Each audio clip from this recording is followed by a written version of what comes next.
Dünyanın ən dinsiz ölkələri hansılardır? Burada söhbət nədən gedir? Həyatında dinin rol oynamadığı, ateist, teist, deist və bəzən də adı dindar olub, ümumiyyətlə dinlə bir əlaqəsi olmayan adamlardan söhbət gedir.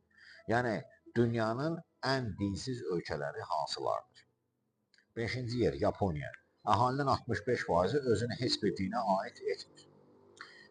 4-cü yer Norveç. Əhalinin 72%-i. 3-cü yer Danimarka, əhalinin 80%-i. 2-ci yer Vyetnam, əhalinin 81%-i özünü heç bir dinə aid etmir. Və ən nəhayət İsveç, əhalinin 85%-i özünü heç bir dinə aid etmir, məscidlərə getmir, teistdir, deistdir, agnostikdir və s.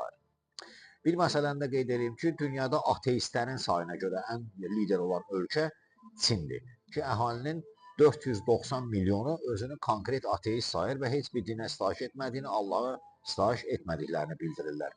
Bunlardan sonra ikinci yerdə duran dövlət isə Çexiyadır ki, öz əhalisinin rahat 45%-i məhz özünü ateist hesab edir. Hər iki dövlətdə belə olmasının səbəbi isə onların Sovet və kommunist ağalığında vaxtilə olması və hələ də olmaları ilə izah edilir.